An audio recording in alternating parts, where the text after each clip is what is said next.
Дорогие друзья, я рада вас всех приветствовать. Давайте сделаем с вами общий расклад на тему, как он к вам относится. У нас будет 3 позиции. Первая, вторая, третья. Тайм-код будет указан в описании под видео. Кому нужно, ставьте на паузу, выбирайте свой вариант. И начиная с первой колоды, с первой позиции, давайте посмотрим, как же к вам относится загаданный человек. Как же он к вам относится?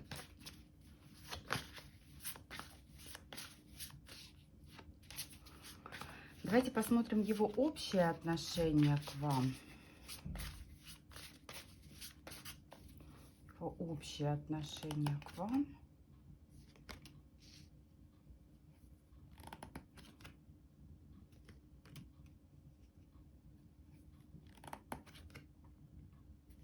Вы знаете, но на самом деле у многих здесь может отыграться такое, что вы связаны работой. Вы можете быть просто вот коллегами.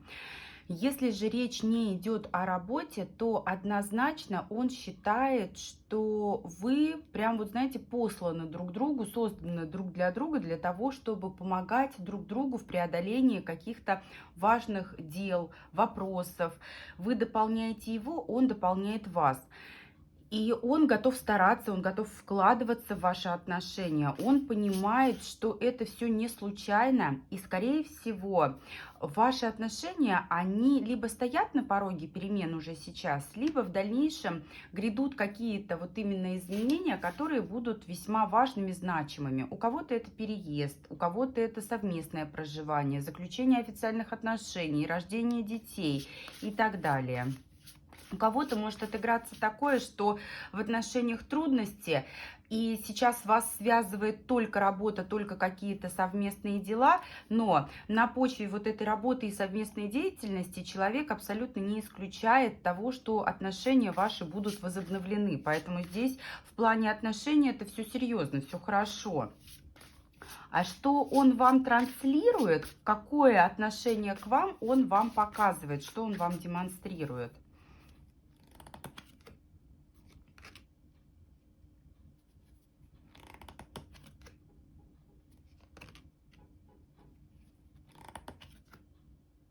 Вы знаете, внешне он может казаться вам холодным, причем он делает это намеренно.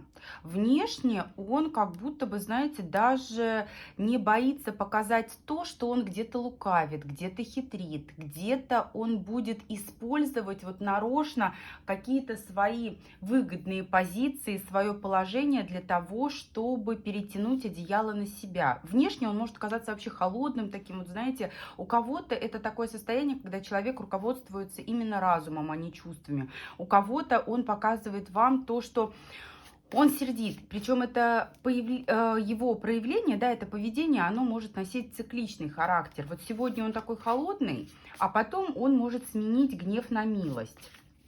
Какие мысли у него о вас? Какие мысли? А в мыслях как раз-таки романтика. Он считает, что нужно проявить чувства, но как будто бы ждет подходящего момента. Вот семерка пентаклей – это умение подождать. И Иерофант, смотрите, опять же, у кого-то может отыгрываться необходимость соблюдать субординацию. Это могут быть исключительно рабочие отношения, в которых нужно вот именно соблюдать границы. У кого-то может отыгрываться то, что либо вы, либо он не свободны, потому что карта Иерофант – это символ таких традиционных правильных отношений. Но если вы свободны, если тот человек, на которого вы смотрите, свободен, то он абсолютно не исключает того, что ваши отношения приведут к браку, да, к семье, к такому чему-то традиционному. И он считает, что нужно начать вот именно с проявления романтики, романтических чувств, романтических ухаживаний. Торопиться абсолютно не собирается. Он считает, что все должно быть в таком размеренном темпе. А чувства его к вам давайте посмотрим. Что в чувствах? Что в чувствах? Вы его зацепили. Вот вы его очень зацепили. Можно даже говорить о том, что человек здесь, ну, любит, да, действительно. Можно говорить о том, что романтика ему непривычна, не свойственна, а вы сумели в нем пробудить вот эти романтические чувства. И ему порой просто приходится удерживать себя в балансе для того, чтобы у него не снесло голову. Именно поэтому он и транслирует эту холодность, и считает, да, то, что действительно романтики нужно добавить, потому что здесь чувство вот в самом таком настоящем их проявлении, да, точнее появлении, проявляет-то он несколько другое. Вы его зацепили настолько, что он не может ни есть, ни спать. Он действительно считает, что вот, ну, не бывает таких женщин, что-то вы с ним такое сделали, что просто не позволяет ему жить спокойно. Здесь любовь, любовь, которая идет от сердца, это бескорыстно. Здесь в плане того, что вы можете как-то друг друга дополнять, это вовсе не какие-то корыстные мотивы, это действительно искреннее осознание того, что вы друг друга дополняете. И да, порой ему приходится вот просто держать себя в руках для того, чтобы у него не снесло голову, потому что если дать волю этим чувствам, то он действительно может потерять над собой контроль. А в чем он боится себе признаться? Вот даже себе в чем он боится признаться?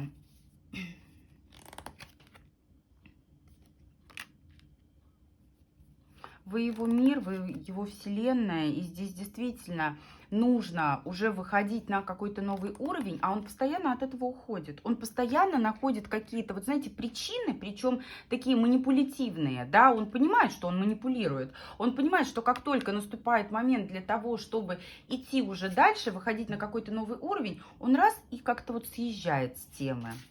Как-то вот съезжает с темы, съезжает с этого направления. А что он вам не показывает? Что он не показывает, что держит при себе? Очень сильные чувства, карта сила. Здесь, во-первых, очень сильные эмоции, которые идут от сердца. Во-вторых, здесь дикое желание физической близости. Очень сильная страсть, очень сильная страсть. Причем здесь не просто похоть, вожделение, а те чувства, которые изначально берут свои истоки именно от сердца. И ему очень не хватает близости с вами. Он хочет больше, он хочет чаще, ярче. Его все устраивает, его вот все для него замечательно. Он мечтает о вас, он вот просто спит и видит. На самом деле очень много думает о вас, очень много мечтает. И чувства здесь яркие, сильные. Дело в том, что боится вот это вот все признать в самом себе, потому что понимает, что потеряет голову. Внешне старается казаться холоднее, чем он есть на самом деле, и ему бы хотелось больше взаимодействия с вами, чаще быть рядом, больше общаться, больше как-то взаимодействовать. Про интим тоже здесь хотелось бы чаще, больше, ярче. Хотя, повторюсь, здесь претензии к близости, если она есть между вами, да, в ваших отношениях. Здесь претензий-то нет, его, в принципе, все устраивает, просто хочется больше и чаще. И, ну да, больше и чаще, по-другому не сказать. И на самом деле, вот те моменты, которые делают из прагматика, к которому он привык, да, он привык себя воспринимать как такой прагматичный, расчетливый, здравомыслящий человек. Он просто боится потерять над собой контроль и, вот знаете, из такого вот льва превратиться в такого котеночка. Вот, скорее всего, это именно то, чего он остерегается. А к чему могут привести ваши отношения, ваше общение с ним? Давайте посмотрим, к чему. Он-то настроен на серьезность. Вы знаете, здесь у многих действительно отыграется такое, что кто-то не свободен. И вот если кто-то не свободен, я не могу сказать, что во что-то они выльются, эти отношения. Здесь мужчина, кроме чувств, ничего предложить вам не сможет. И да, они могут длиться долго, может ваше взаимодействие долго как-то длиться, но в дальнейшем вы встретите другого мужчину. Потому что тот, на кого мы смотрим, такое ощущение, что он будет все оттягивать, и оттягивать, и оттягивать. Вот опять настанет момент, когда нужно выходить на новый уровень, а он опять плавно съезжает с темы. И у тех, у кого все свободные, таких здесь меньшинство, скорее всего, У тех, у кого все свободны, я тоже не могу сказать, чтобы в ближайшее время отношения ваши к чему-то привели. Здесь кульминация будет дальше. В ближайшее время он, кроме чувств, ничего предложить вам не может. И здесь либо дистанция отношения на расстоянии, либо же, знаете, вот оттягивание того, что вот все потом, не сейчас. И велика вероятность того, что пока вы его ждете, пока он собирается, появится другой мужчина, которому вы отдадите предпочтение. Да, здесь императрица на обороте. Здесь у большинства несвободные отношения, и это является камнем преткновения, но в таком случае только чувства, которые мужчина может вам подарить. Только эмоции, наполнять вас ими, делать вас лучше, краше, наполнять вас как женщину, позволять вам чувствовать себя любимой, желанной. Но здесь решать будете вы. Несмотря на то, что он такой, знаете, вот весь важный, бумажный, решать будет женщина, в какое русло ваши отношения уводить. Хватит у вас терпения, вы сможете его, так скажем, дожать, но дожать это немножечко не подходит здесь, вы сможете его сподвигнуть для того, чтобы все-таки идти во что-то такое более серьезное, но это будет не совсем скоро. Самое главное, что может дать вам этот мужчина, это любовь, это состояние счастья, это состояние наполненности, осознание того, что вы любимы, желанны, вы императрица, вы лучшая. Вот такой был первый расклад. Буду благодарна всем за обратную связь. Такие единички. Давайте посмотрим, что у нас у двоечек. Как он к вам относится.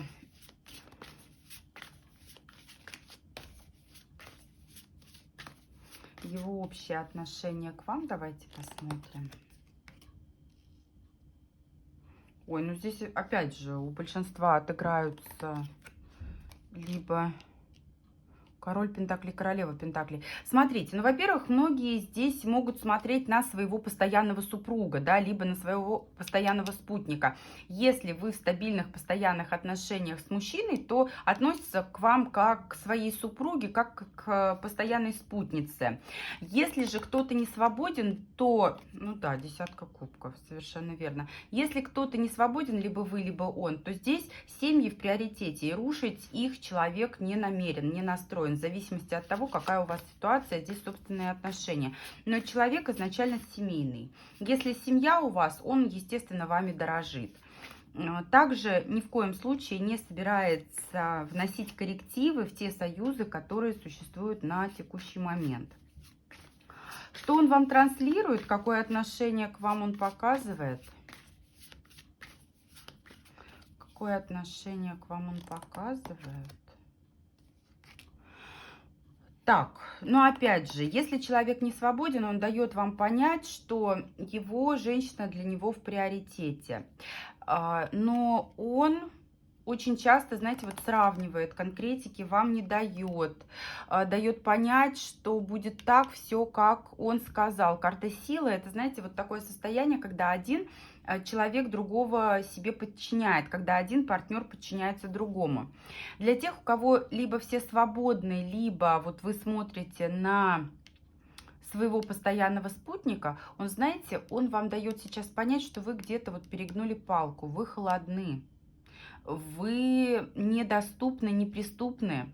И ему сейчас с вами не очень просто. Он очень старается как-то в таком бесконфликтном формате вывести ваши отношения в такое русло, чтобы был баланс.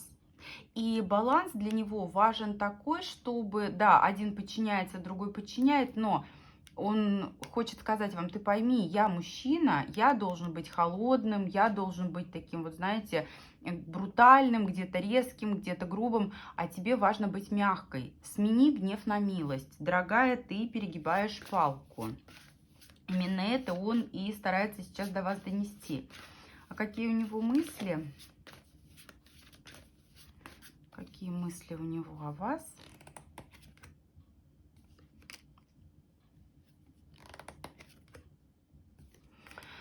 Нужно выходить на какой-то новый виток, нужно выводить ваши отношения на какой-то новый уровень, а ситуация тупиковая. Здесь нужно суметь договориться, нужно суметь найти компромисс. Скорее всего, все завязано на том, что вы здесь мечевая, ему нужно несколько изменить сделать так, чтобы вы поменяли ваши отношения, да, изменить ваши отношения к всему происходящему. Он считает, что да, нужна новая страничка вашим отношениям, но здесь вы попали в некий тупик. И в первую очередь нужно найти компромиссы между собой, работать над отношениями, вкладываться. Возможно, надеяться, уповает на помощь таких, знаете, вот добрых друзей, тех людей, которые могут как-то вот оказать содействие в том, чтобы вот эти компромиссы между вами были найдены. А что чувствуют к вам?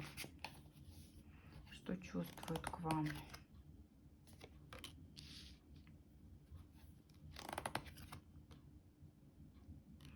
Любовь, романтика. Любовь, романтика. И он понимает, что все зависит от него. В какие-то моменты ему бывает холодно и одиноко. Вот когда вы занимаете вот эту мечевую позицию, он чувствует себя несколько некомфортно. Но он не падает духом, он понимает, что в его силах изменить ситуацию. Здесь есть чувства, есть желание заботиться. И вы знаете, нужно отметить, что здесь есть куда расти. Потому что человек умеет любить гораздо сильнее. Вот те эмоции, которые он испытывает к вам, это, знаете, как маленький такой росточек, который нужно взращивать, за которым нужно ухаживать. И в том случае, если вы действительно будете беречь те чувства, которые у него сейчас вот есть по отношению к вам, то они смогут развиться и вырасти во что-то гораздо большее. Здесь будет такое вот, знаете, серьезное, глобальное чувство, будут хорошие такие искренние эмоции, потому что здесь нет корысти, здесь нет злости, нет гнева абсолютно. Есть любовь, есть желание заботиться, но человек способен любить гораздо сильнее. В ваших силах сделать так, чтобы действительно он еще сильнее вас полюбил. А в чем он боится себе признаться? В чем он боится признаться самому себе? Ваши отношения, по его мнению, являются какими-то, вот знаете, вот кармическими, да, вы не просто так появились в его жизни, здесь нужно обязательно что-то менять, но опять же, он понимает, что ему как будто сейчас вот эти вот перемены не подвластны, здесь некий тупик, здесь нужно либо друг другу помочь, либо прибегнуть к помощи тех людей, которые смогут действительно оказать вот это содействие. Нужны перемены, а я сейчас не могу, я не могу с тобой договориться, как с тобой можно беседовать, если ты мечевая королева. Ты холодна, я должен с тобой справиться, а сейчас как-то вот мне не очень. Семерка жезлов. Ему важно, вот знаете, чтобы вот эти границы, они были соблюдены, чтобы вы не зажимали его, чтобы вы не менялись ролями, потому что у него возникает чувство, что вы стараетесь загнать его под каблук, а он этого не примет. Ему нужно, чтобы он имел такую более важную, более главную роль в ваших отношениях. Ему важно, чтобы вы ему подчинялись, а не он вам. Ну, собственно, в этом ничего такого плохого нет. Это в соответствии с традиционными взглядами на отношения, но для него иной формат, он неприемлем. А что он вам не показывает? Его очень к вам тянет, и он хотел бы скорее все вот эти вот трудности между вами решить. Порой он выходит из себя, он сильно ревнует вас, у него есть к вам претензии, но он нарочно их как будто бы не озвучивает, потому что понимает, что здесь нужно как-то вот мягко это сделать. Он понимает, что гнев и агрессия – это не самые лучшие методы воздействия на ситуацию. А к чему ваши общения, ваши отношения все-таки могут привести вас с ним? Трудности, которые нужно преодолевать. Смотрите, императрица, здесь вот возвращаюсь к тому, с чего я начала. Если вы смотрите на своего постоянного партнера, либо на того человека, который свободен и вы свободны, он рассматривает вас не иначе, как свою потенциальную спутницу, супругу. И вы придете к тому, что вы станете его постоянной супругой, либо останетесь постоянной супругой, станете матерью, вы преодолеете эти трудности. Для тех, у кого кто-то не свободен, несвободные отношения, они не будут разрушены, да, то есть здесь в зависимости от ситуации. Если вы или он в несвободных отношениях, каждая императрица на своем месте. И то, что происходит между вами, оно никуда не сдвинется с места. Да? То есть тот уровень, который есть сейчас, он и останется. Трудности вы преодолеете, но дальше никуда не пойдете.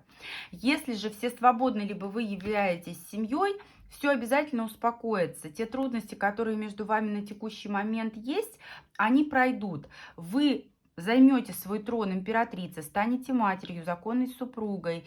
И благодаря этим отношениям все сложности, все тревоги, все раны, которые были вам нанесены, которые на вашем сердце, они будут исцелены, они будут забыты, нивелированы, скрыты именно его заботой, потому что человек действительно считает, что он должен заботиться о вас, он считает, что вы в свою очередь будете заботиться о нем, и это для него в приоритете. Здесь действительно человек очень семейный, и от этого нужно отталкиваться, поэтому, двоечки, у вас на самом деле все тоже очень хорошо, особенно хорошо для тех, у кого семья, либо, ну вот, собственно, нет третьих лиц, да, у кого можно говорить о создании семьи. Благодарю всех за просмотр. Идем к третьей позиции. Что у нас у троечек?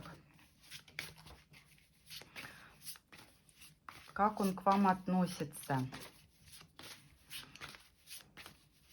Давайте посмотрим его общее отношение к вам.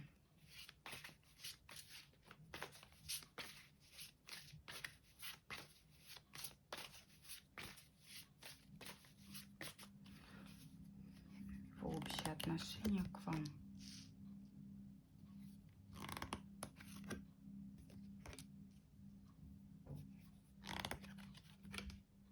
Ой, вы знаете, скорее всего, до встречи с вами, либо вот недавно у него какое-то такое вот болезненное событие случилось. Это могут быть болезненные отношения, расставания. Это может быть потеря близкого человека, да, там родители, еще кто-то. Какие-то такие тревоги, какие-то такие удары судьбы, благодаря которым, точнее, не благодаря которым, а благодаря вам, из которых он сумел выбраться. Вот было все плохо, да, случилось что-то ужасное, страшное, потом появились вы, и все стало хорошо. Все стало замечательно. Вы просто помогли ему не сломаться под натиском вот этих вот обстоятельств, которые свалились на его голову. Давайте посмотрим, что он вам транслирует, какое отношение вам показывает, какое отношение к вам он показывает, что транслирует. Ну, в первую очередь здесь, знаете, друга видит в вас, человека, которому можно доверять, человека, о котором можно заботиться. И здесь, знаете, на почве вот этого дружеского доверия идет тенденция к сближению. Два действительно любящих сердца. Ты меня понимаешь как друг, ты идешь ко мне навстречу с открытым сердцем, я готов свое сердце также открыть тебе. Но такое чувство, что здесь, знаете, двойка жезлов — это некая такая нерешительность, некая двойственность, когда человеку важно сделать выбор, важно, скорее всего, от чего-то окончательно отказаться, да, то есть на чем-то окончательно поставить точку, и вот здесь он вот прям вот нуждается в еще небольшом количестве времени, может потребоваться для него вот еще небольшая такая дельточка времени для того, чтобы вот подожди, все, я отпущу все, что в прошлом, и я всецело прям вот сделаю шаг навстречу тебе. А какие его мысли о вас?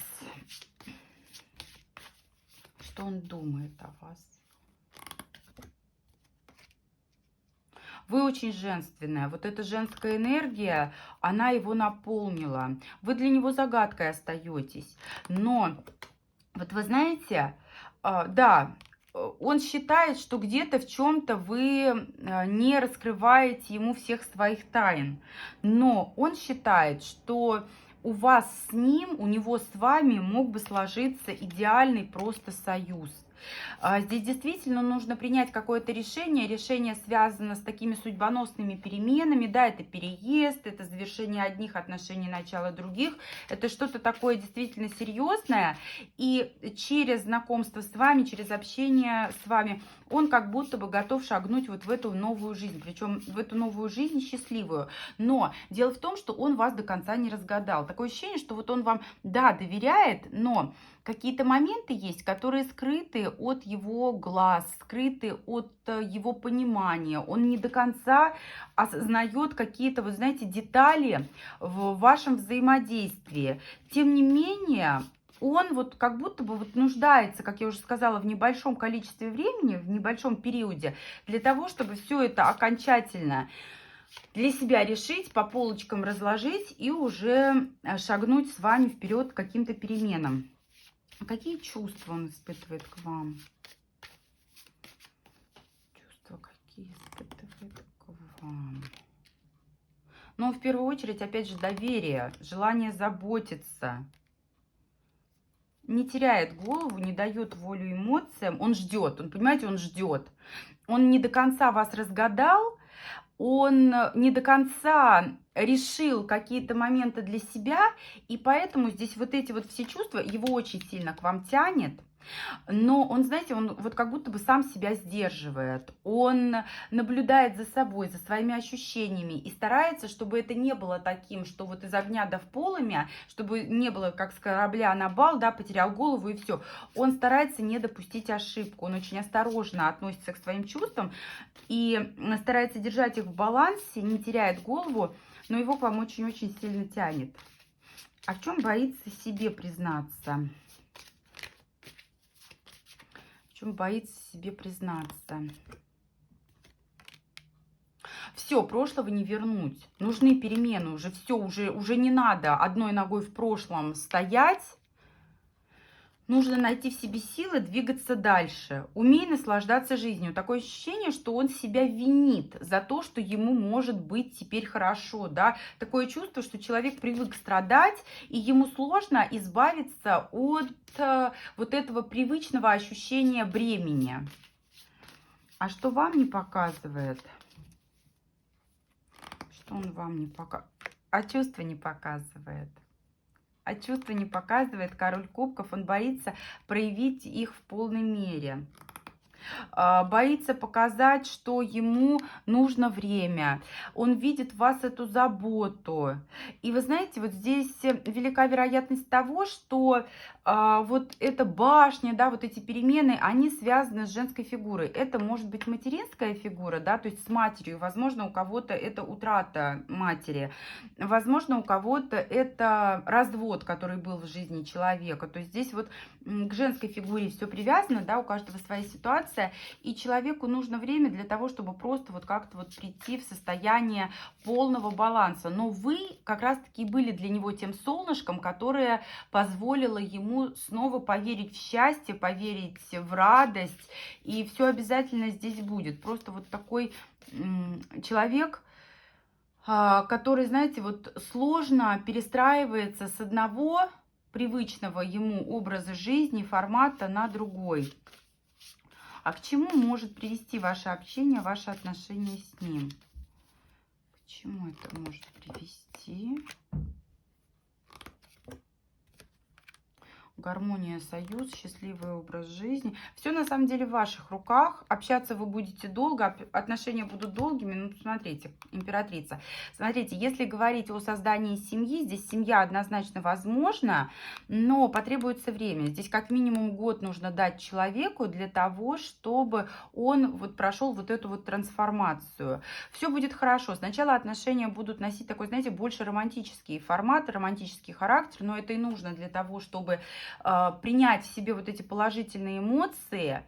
И наряду с тем, что отношения будут долгими, здесь все в ваших руках для того, чтобы занять здесь роль императрицы, жены, матери, постоянной спутницы и так далее. Поэтому здесь у троечек на самом деле очень даже все хорошо. Вы для человека как спасение, да, как тот, не могу сказать, что спасательный круг, да, а то светлое событие в его жизни, которое сулит перемены к лучшему и направляет вот именно к счастью. Я благодарю всех, кто смотрел сегодняшнее видео. Я благодарю всех, кто оставляет обратную связь. До встречи с вами в новых видео.